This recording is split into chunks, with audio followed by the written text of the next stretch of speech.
After breaking up with my first love, Michael, I was forced to marry Eric. For 3 years after the wedding, I was miserable. Michael came back to the country, and I asked for a divorce to get back with him.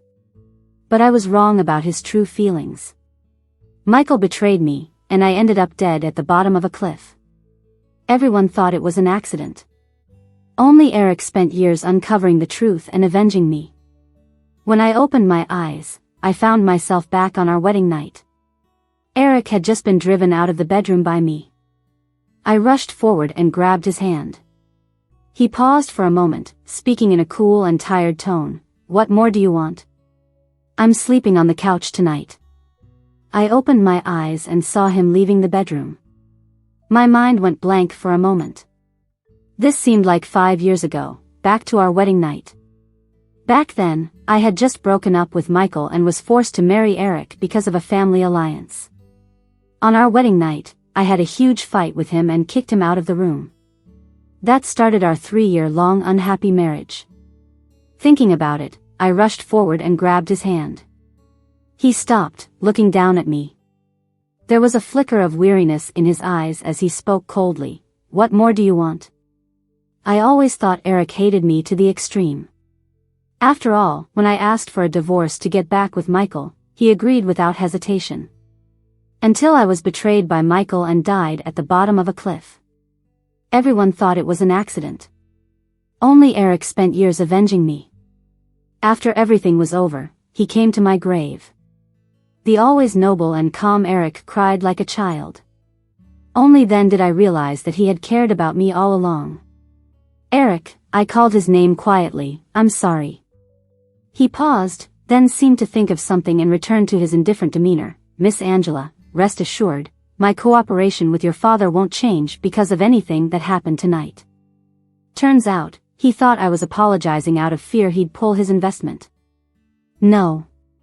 You're right, our marriage is just a transaction, each taking what they need, with no interference." He released my hand. "Get some rest." The door opened, and from upstairs, I heard the sound of a car driving away.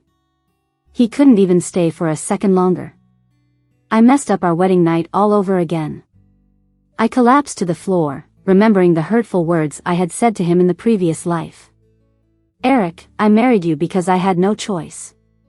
I have someone else in my heart, and I can't possibly love you. If it weren't for your wealth and power, we wouldn't even be married." Each word was harsh and unpleasant. But I used these words to hurt him over and over again. Back then, I was full of grievances, thinking that if it weren't for the family business on the verge of collapse and Eric proposing the alliance, I would never marry someone I didn't love. I didn't know then, what I thought was true love, would betray me and push me off a cliff just to take away the money from the divorce settlement. A night full of dreams. The next day, my best friend Nancy's call woke me up. "Angela, how was last night?" "Huh? Don't play dumb, how was your husband?" I was speechless. In my past life, she had called then, too. At the time, I was having breakfast with Eric. In the quiet setting, her voice was loud and clear, making me choke on my drink.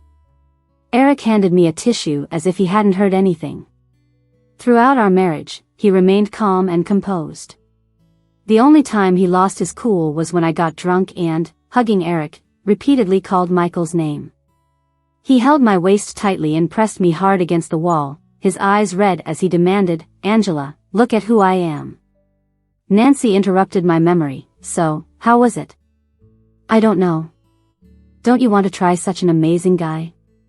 "Just kidding, I'm having a birthday party tonight, don't forget to come." I suddenly remembered that on the second day of my last wedding, I went to a bar to celebrate Nancy's birthday.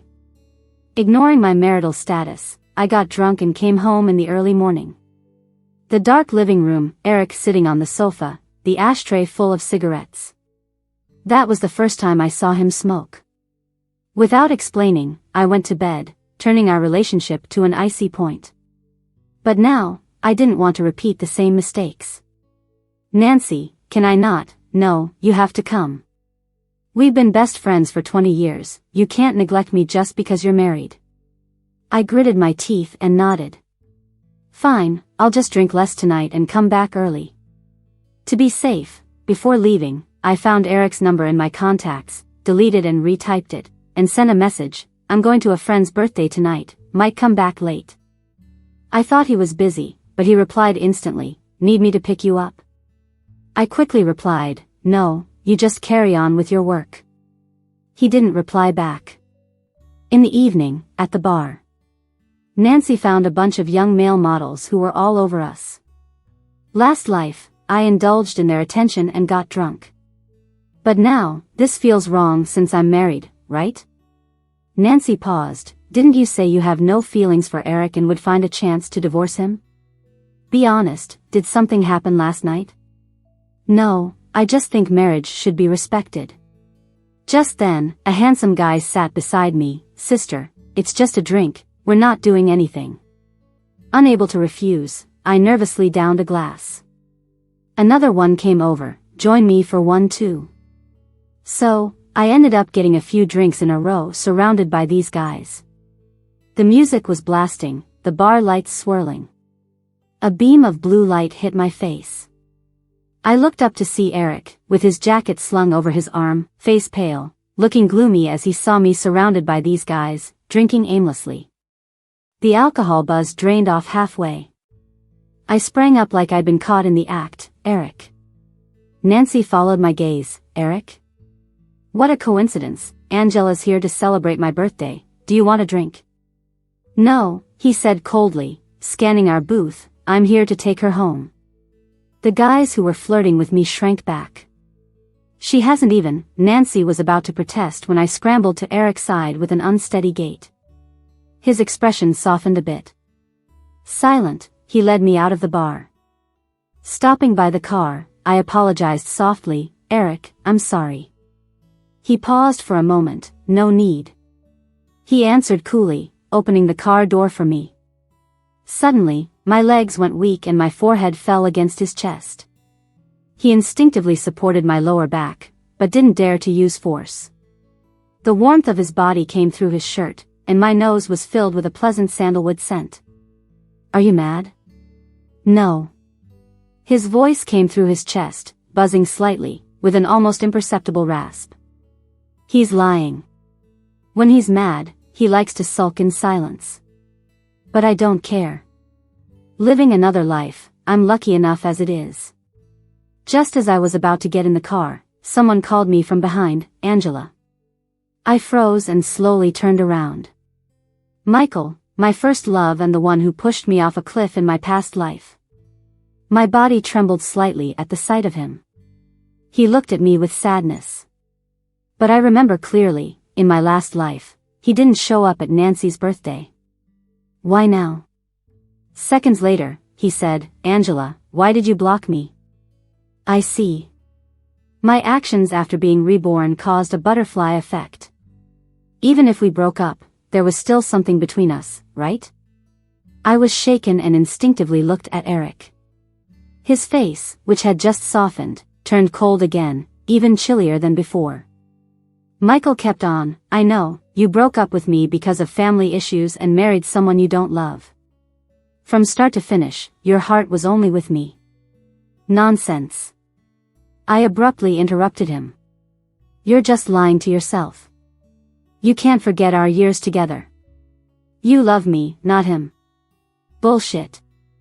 I'm not blind. He looked stunned. My husband is taller, more handsome, smarter, richer, kinder than you.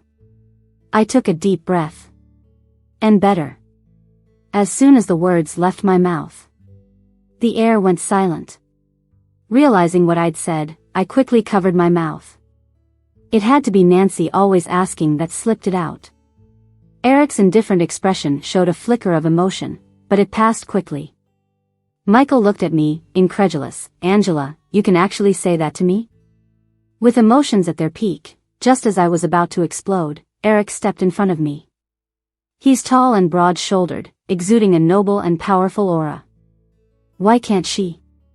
He calmly replied, because you're her ex-boyfriend? His tone was flat, but the way he said, ex-boyfriend, was dripping with mockery. Michael's face instantly turned pale. As tension rose, Eric opened the car door, and I obediently got in.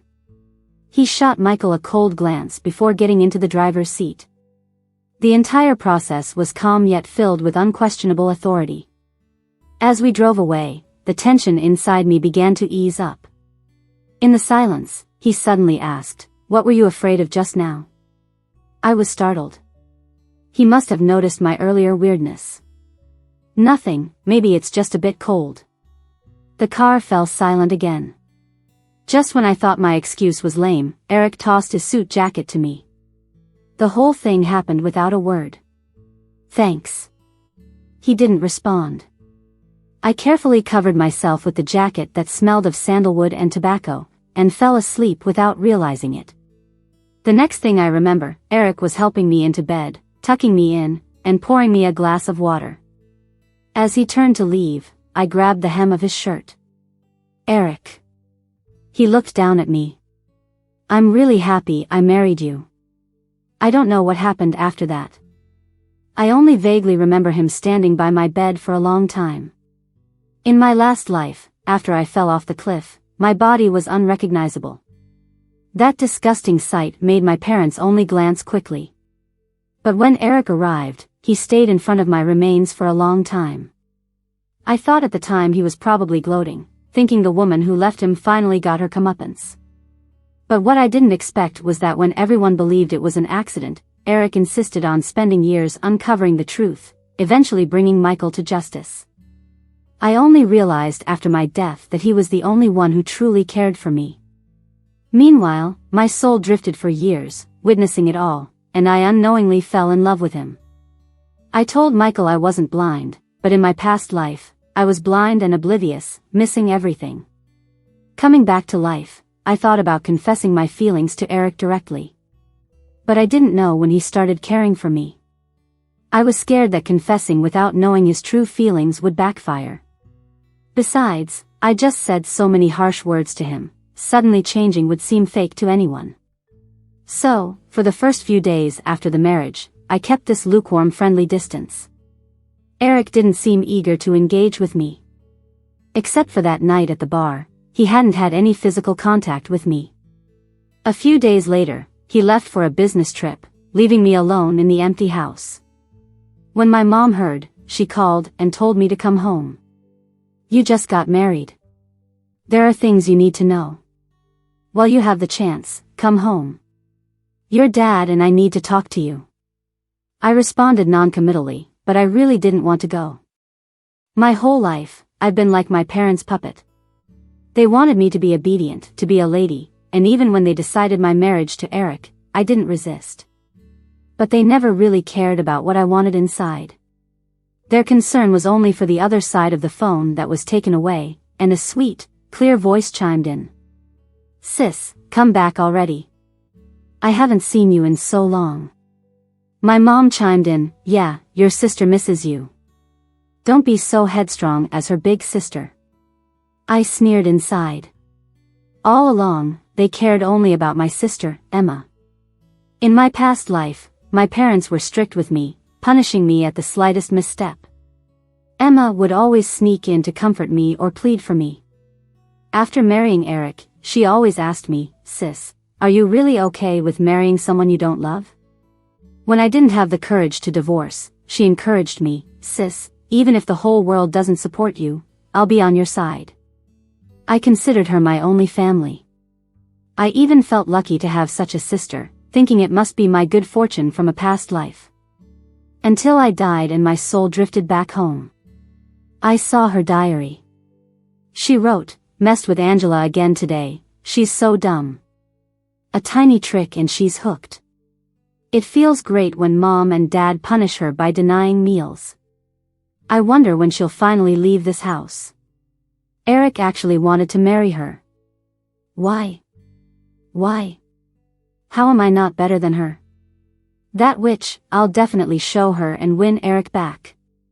Angela is as stupid as ever. Michael just slightly misleads her and she's ready to run off with him. She doesn't know he's a gambler, nor that those so-called reunions are all my arrangements." I read her diary word by word. Even though I'm already dead, it felt like my blood was boiling and burning.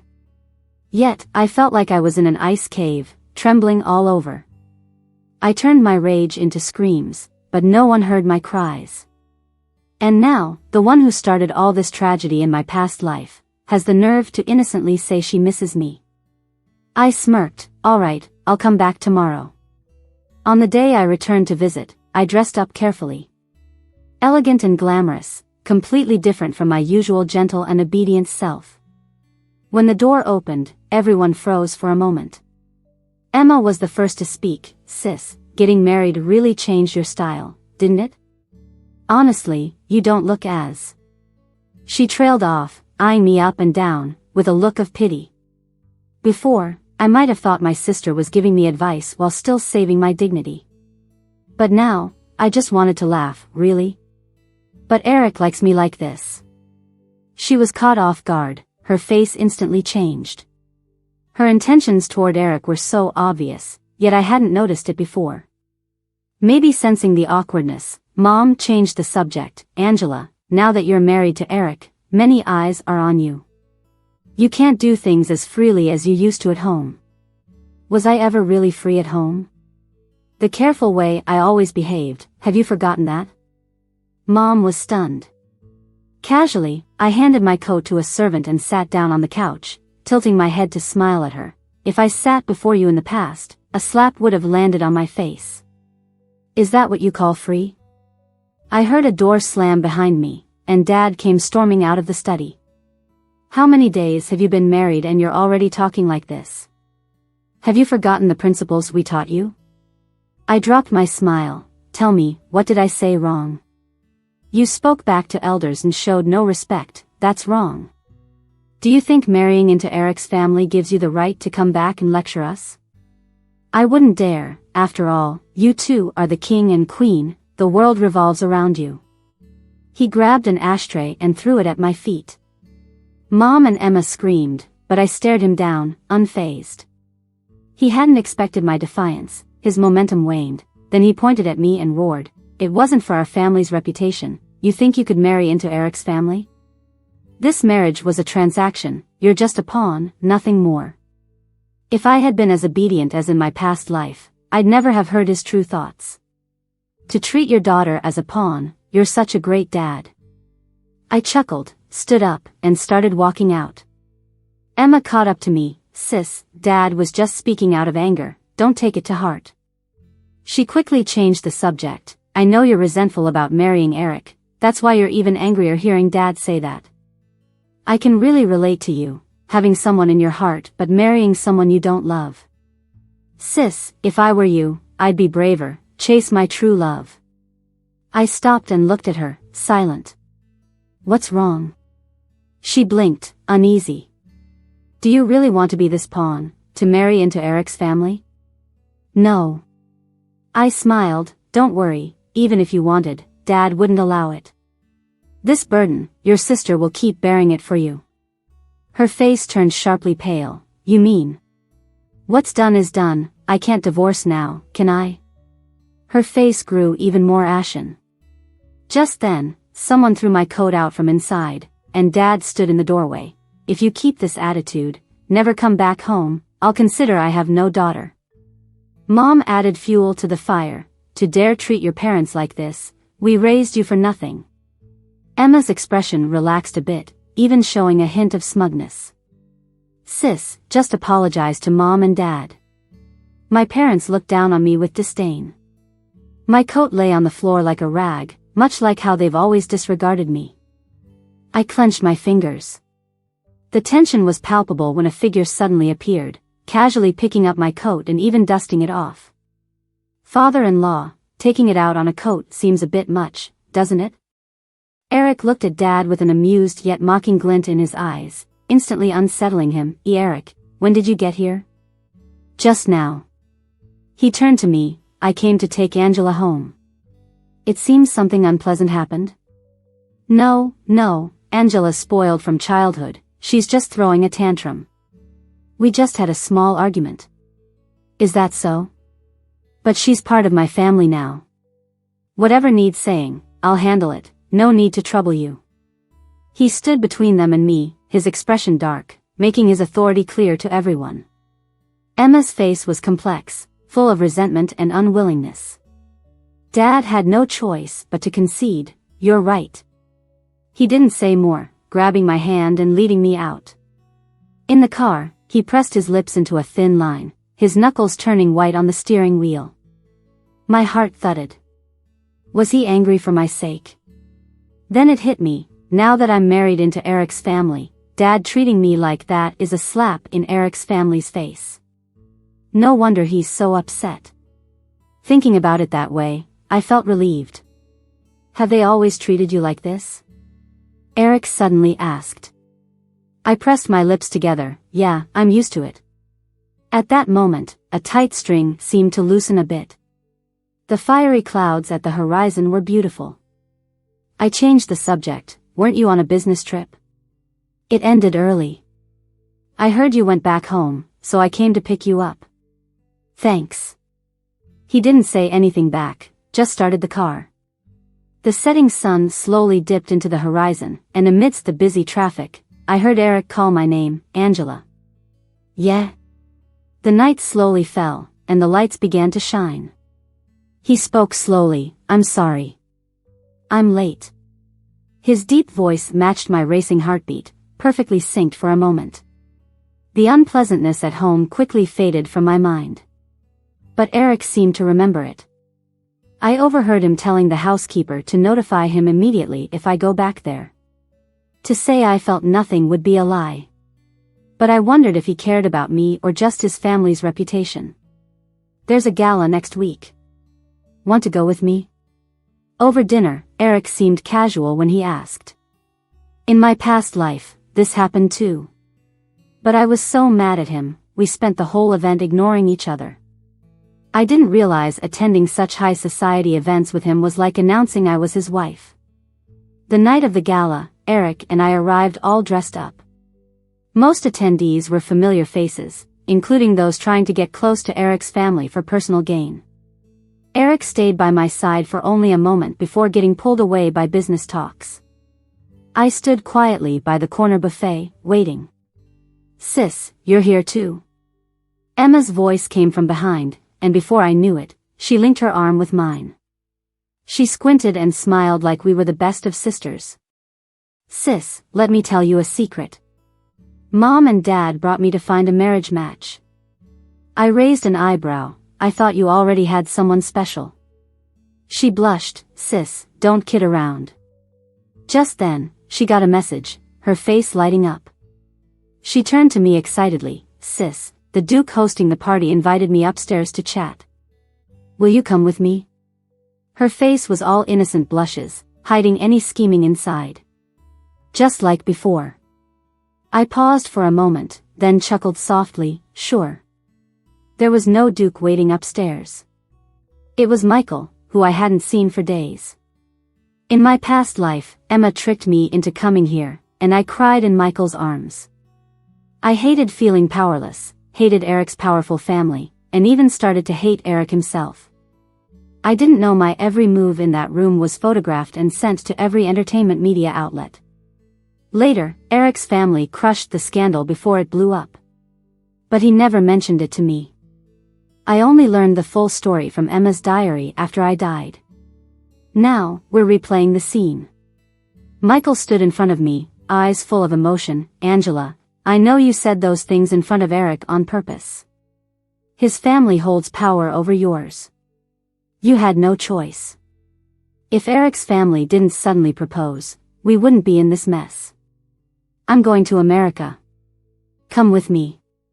Let's start over where no one knows us. He stepped closer, holding my hand. I quickly pulled away. Sorry to disappoint you, but I meant everything I said that day. Every word. I'm married now. What you're doing is morally wrong and disgraceful. My second rejection gave him pause, but only for a moment. He picked up the act again. Angela, you're just saying that to make me give up, right? I frowned, rubbing my temples.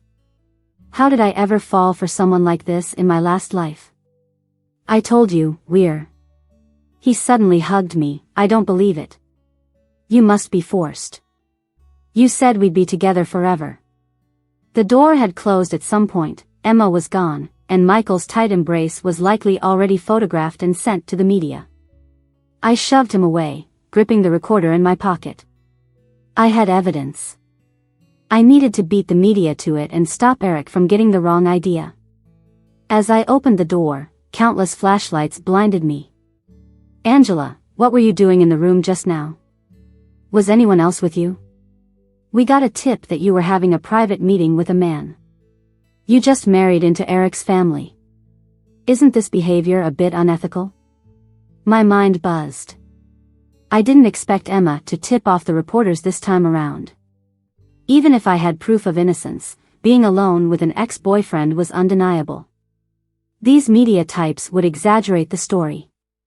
Just then, there was a commotion behind the crowd, and cameras shifted focus. Mr. Eric, how do you view Angela's actions? Is your marriage already in trouble? Are you considering divorce? If so, what about the property settlement? Eric stood nearby, ignoring the questions, just staring at me, expression unreadable. Suddenly, I felt anxious. After a moment, he moved, making his way towards me. Confused, I watched as he took my hand. Standing in front, he shielded me from the press, pushing through them briskly. Someone followed. Eric. Emma called out. My sister always had feelings for her ex. Even after getting married, they still hug when they meet. You should let her go, divorce her, let them be. I was about to argue, but Eric spoke first. Did you see what happened inside? She froze. I was right there, so. He cut her off coolly. Perfect. Prepare to testify in court. Emma went pale. What? Eric's eyes were cold as ice. My wife was harassed. His words hit like a punch, and Emma's face turned ghostly white. I only went up with her. I don't know what happened inside. Her contradictory responses made it clear she was lying. Eric didn't bother responding and led me straight out. In the underground parking lot, he made several phone calls. When he finally hung up, I clenched the recorder, ready to explain. I know you were set up. His voice was tired. I've already contacted a lawyer and the media. We'll clear your name. Suddenly, I was speechless. After a moment, a bit choked up, I asked, Eric, why do you trust me so much? The air went still. A long pause later, he spoke, his voice a little hoarse, because you're my wife. My heart skipped a beat, and even my body trembled with it. I clutched my chest, taking a moment to calm down. Then, I handed him the recorder. I recorded the whole thing. Eric looked a bit surprised. I gave him a smile. Your wife isn't as clueless as you think. That night after showering, Eric texted me to meet him in the study to discuss legal matters. Wearing a sexy nightgown and carrying a bottle of wine, I headed to the study downstairs. The room was dimly lit. Eric wore a shirt, slightly unbuttoned, with glasses he rarely wore. His desk was covered in documents, and he frowned slightly at the computer screen. When I walked in, he looked up. His eyes widened briefly at my gown, then he returned to normal. Want a drink? I found a glass and poured him some wine. No, let's stay focused. He slid the documents to me. The evidence shows your sister Emma leaked the news, including about your ex. He paused, then continued, including Michael showing up, which she also arranged. He spoke seriously about the plan, how to deal with both of them, restore my public image, and suppress the rumors. I listened, drinking my wine. After a few glasses, I was feeling dizzy. I didn't expect the wine I randomly picked to be so strong. Gradually, Eric's voice became blurred.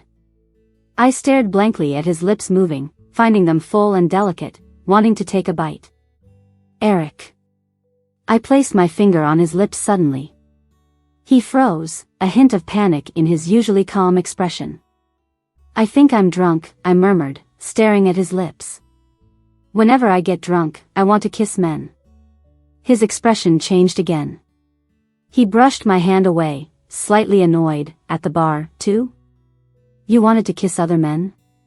I shook my head hard. I'm married now. I wouldn't kiss other men. I must be true to my marriage. Maybe I looked silly, because he laughed.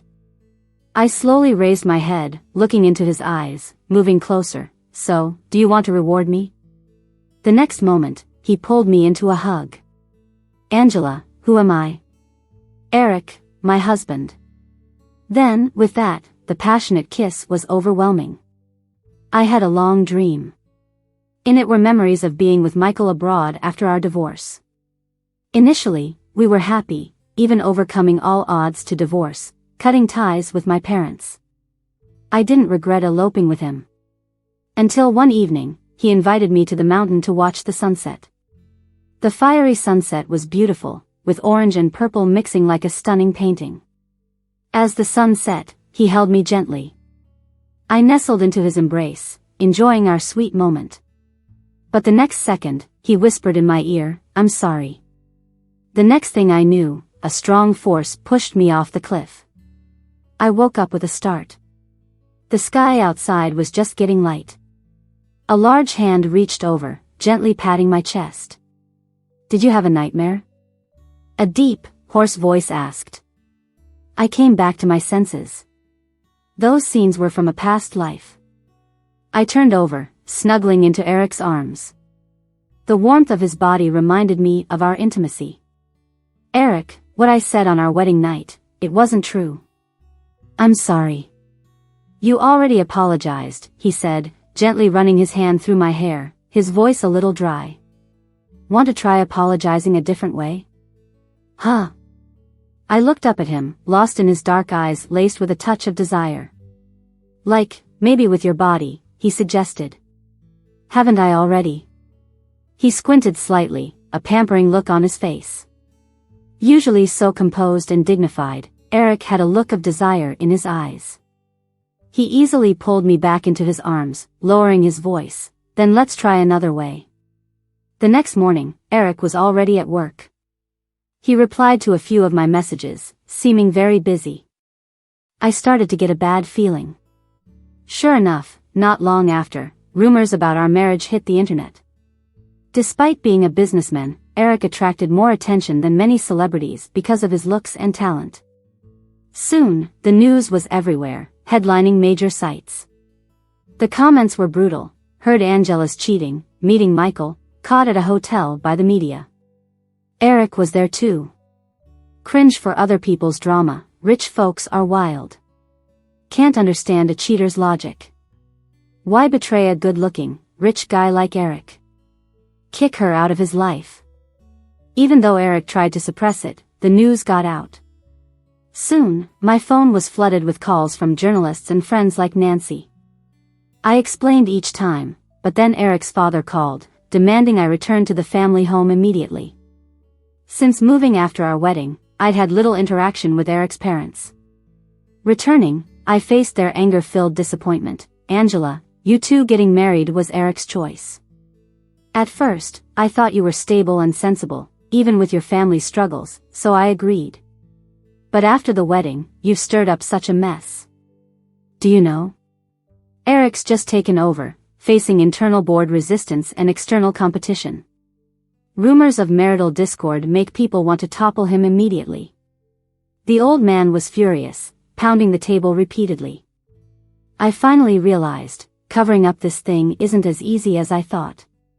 I was surprised too, that our marriage wasn't just a superficial alliance, but something he asked my father for. Because of my reincarnation, I thought I was smart enough to easily control the situation and deftly turn the tables on those who wanted to harm me. But I failed to understand that a wise person doesn't put themselves in danger unnecessarily. Endangering myself was the dumbest move. "Dad, someone set me up. Eric and I have all the evidence. We're going to file a lawsuit in court tomorrow. No need to wait until tomorrow." Suddenly, Eric's voice came from behind me. "I've already had the lawyer handle it." He looked tired from a long day, stopping by my side and gently wrapped his arm around my waist. That one act gave me endless confidence. I lifted my head. Dad, I didn't think this through, and that's why I fell into someone's trap. I will work with Eric to handle the PR and clarification. From now on, I'll definitely discuss things with Eric first. Eric chimed in to support me. Angela is also a victim. If we present the truth to the public, we'll make it through this crisis smoothly. Eric's father looked at us, paused for a moment, then sighed deeply. Since I've already handed over the authority, matters of the company are up to you. I was so angry because I was worried that the news might have some truth. Now seeing you both. He paused for a long while, then smiled gently. Seeing you as a united couple is more than enough. On the way back from the old house, memories of my past life suddenly surfaced. Back then, after I had died, I saw Eric kneeling before his father when I visited Eric's old family home as a spirit. Even while kneeling, Eric, who was usually calm and distant, was resolute. Eric's father, disappointed, said, "You've been divorced for years and didn't remarry. Now, you tirelessly pursue the so-called truth for the ex-wife who abandoned you? The police have already said it was an accident, she fell on her own." Impossible. Eric locked eyes with his father. She had a fear of heights. She would never put herself in danger standing on a cliff. Eric's father fiercely smashed the cup in his hand. The worst in a marriage is disharmony.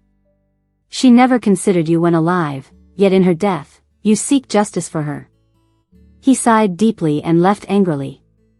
Only then did I understand that even though my own parents didn't know about my fear of heights, Eric remembered it clearly. I floated over to him, trying to touch his furrowed brow, but my hand passed right through him. I was already gone. I had no chance to say sorry to him ever again.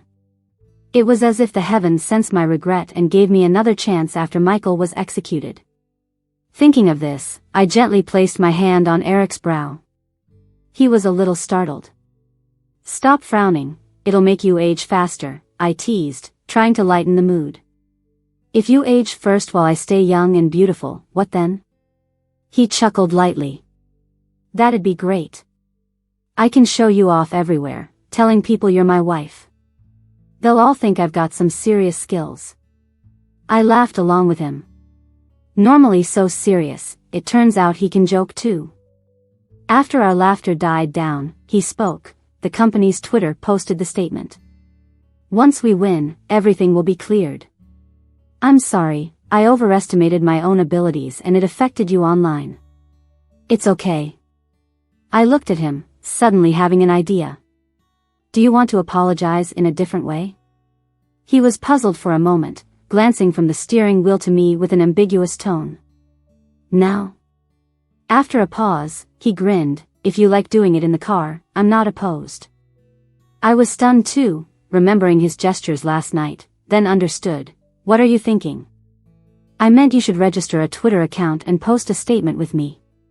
You've got a huge online following, way more than the company's official account." Eric raised an eyebrow, then immediately pulled the car over to the side of the road to register a Twitter account. Just after finishing his account verification, fans noticed and flooded him with DMs calling him hubby. I awkwardly looked away and heard him typing rapidly on his phone. As the car started again, I asked curiously, "What did you post?" He grinned, "Check when we get home." But once home, as soon as we got in, Eric kissed me. By the time I collapsed on the bed and fell asleep, I hadn't had a chance to check my phone. The next day when I remembered, I quickly opened Twitter and searched for his account. He only posted one tweet. "Got a wife, stop calling me hubby. Loving couple, no rumors please." The picture attached was of us holding hands, likely taken when I was sleeping. The comments under this tweet were drastically different from before. "The company's official statement is out, gossipers can disperse." In order to clear his wife's name, Eric registered for Twitter overnight. Did no one notice he edited the tweet several times, tweaking punctuation? To support his wife, he's meticulous about every detail. He adores her, and I'm touched. Basking in the sunlight, reading those supportive comments, I finally smiled. Emma colluded with Michael to falsely accuse me. In simple terms, she was a sister coveting her brother-in-law, wanting him to divorce me. But on a larger scale, she damaged Eric's family name, causing financial damage by putting the company in crisis. So this time, when Eric sued them for defamation, privacy invasion, and other charges, Emma was taken away by the police for investigation, and my parents panicked. They rushed to see me overnight, pleading not to sue my sister, Angela. Emma was spoiled by the family since she was little. She didn't know better. I looked at them coldly. But I remember, Dad, you just said recently that I was the spoiled one at home, right? Dad's face went pale, struggling not to lose his temper. Those were just words said in anger. We're family, no grudges last overnight. Plus, you and Emma have been close since you were kids. Can't you just let it slide this time? I kept my cold gaze on them and suddenly asked, did you know Emma has a habit of keeping a diary? They were at a loss. You might want to go back and check. The bottom shelf of her bookcase in her room has a few notebooks with leather covers. Go take a look at them. See how she's treated me over the years. If you still think she's innocent after that, I've got nothing more to say. They exchanged glances and decided to go back. Honestly, I was gambling too. Gambling on the chance that my parents still had a shred of affection for me. Gambling that once they saw Emma's wicked heart, they might feel a little sympathy for me. Turns out, maybe I was right. By the time I found Emma at the police station, they hadn't come looking for me. During questioning, she looked exhausted, like a dog that's fallen into water. But when she saw me, her eyes suddenly lit up. Sis, I thought you still had feelings for Michael. That's why I set this up, to get Eric to agree to the divorce. I'm sorry, sis. Can you drop the charges? I stared at her coldly. Did you forget? I said I wouldn't divorce. You set me up to meet Michael alone without my knowledge and tipped off the media. You weren't trying to make Eric agree to anything, you were just ruining my reputation. She shook her head desperately. It's not what you think, really. Please, I don't want to go to jail. I don't want my life ruined. Watching her act like that, I couldn't help but laugh. Emma, do you know your diary's been read by Mom and Dad? She froze, terror washing over her face. I lowered my voice. Actually, even if you end up in jail, Mom and Dad would have treated you well after you got out. But now, they've seen your heart and know you're born to be bad. How do you think they'll treat you? Angela, you witch. Mom and Dad won't abandon me. Emma charged at me like a madwoman, but the cops restrained her and pressed on with their questions. As I left the station, the warm breeze brushed past me. It felt invigorating. In this life, if Emma hadn't harmed me, Mom and Dad might have thought the diaries were fake. Without the diaries, they might have never believed Emma would deliberately hurt me. Sometimes, fate has its funny ways. One daughter brings the family benefits from an arranged marriage, the other is a criminal dragging the family down. Pretty easy choice for parents who are all about business. I looked up at the sky. The ones who wronged me in the past life, there's just one person left. The one who personally caused my death. For the whole frame-up plan, Michael pinned the blame entirely on Emma. With insufficient evidence, the police decided he lacked intent and let him go. When I heard the news, I was chatting with Eric. Seeing my sudden change in demeanor, he said, my legal team won't let him off. Even if he's free now, everything he did will come back to haunt him. I stayed silent. It's not enough. A little slap on the wrist isn't enough. I wanted him to pay. I secretly kept tabs on Michael, without telling Eric. I found out he flew to a gambling city abroad. An idea struck me. Telling Eric I needed a little getaway, I took several connecting flights to avoid suspicion and arrived at the casino city. I hired a private investigator to follow Michael for a few days. Once I knew his favorite casinos, I used the investigator's contacts to hire a few professional actors. Their job? Sit across from Michael and up the stakes. Since he was willing to kill me over gambling debts in the past, he must be a gambling addict who can't control himself. Sure enough, just a few days in, Michael blew through his cash and racked up a debt. As he was about to leave in defeat, I appeared in a red dress. In a foreign land, reuniting with someone from the past. I invited him for coffee. Since that happened, there's tension between Eric and me. Our marriage is hanging by a thread. I couldn't help but reminisce about our good old days, so I came here to clear my head. Didn't expect to bump into you. Maybe it's fate. This carefully crafted chance meeting quickly lowered Michael's defenses. He had no clue that while I claimed my marriage was on the rocks, I was cuddling on phone calls with my husband every night. I asked him to stay a few more days. He hesitated. I'm almost out of money. If I stay.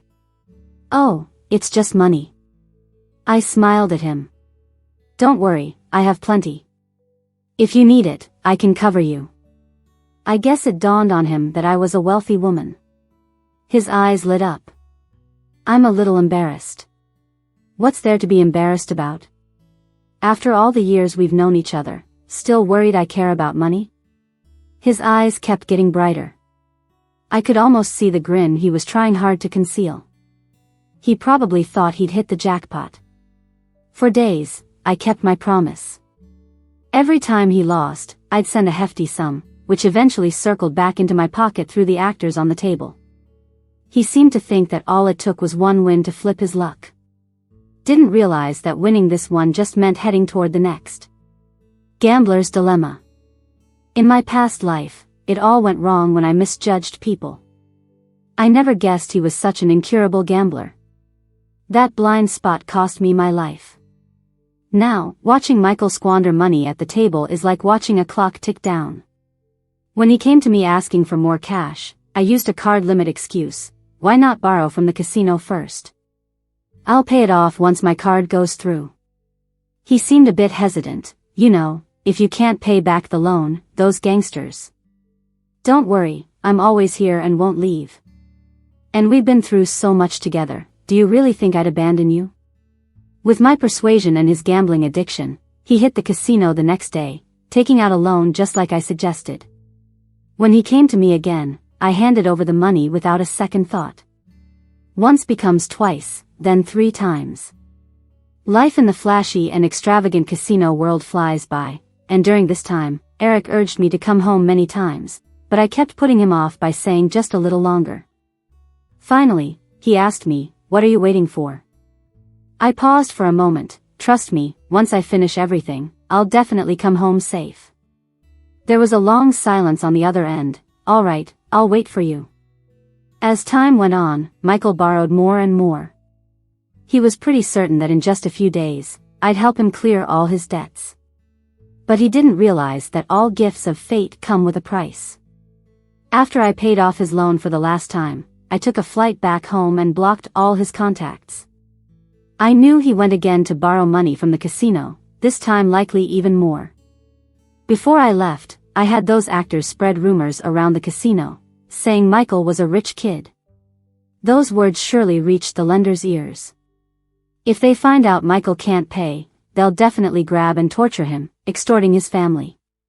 If they still don't get payment, the lenders will just intensify the torture. And I knew well that with his family background, there was no way they could pay that astronomical amount.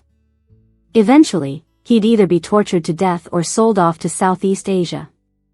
In any case, he'd get what he deserved. The moment my plane landed, I got a message from a private investigator. Michael, unable to pay his debts and unable to contact me, tried to flee back home but got captured and imprisoned by the gangsters he owed. The detective said there's a high chance he'll be sold to Southeast Asia soon. Anyone who's read the news would know what kind of life awaits him there. I smirked, feeling an indescribable satisfaction. I don't know what he felt when he pushed me off the cliff in the past life, but I knew that in that moment, I drowned in despair. Living another lifetime, I got to take revenge on those who harmed me and made peace with my past regrets. At the airport exit, from afar, I saw Eric. He was in a suit, like he had rushed over from a meeting. I didn't know how he figured out my flight details, but I guess he could find out anything he wanted. I've kept many things from him during this time, and I'm sure he's already aware. I stood there, unsure of what to do.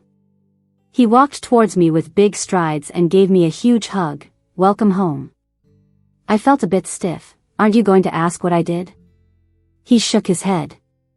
What if I did something really bad? He interrupted. If it were me, I might have thought of even harsher ways. You just did what you had to do. I'll always support you. I rested my chin on his shoulder, hugged him back, and couldn't hold back the tears, crying uncontrollably. A warm breeze blew into the airport, brushing against my face. It seemed like all the regrets from both this life and the past were finally resolved in this moment. The villain got punished, the loved one stayed by my side. How wonderful.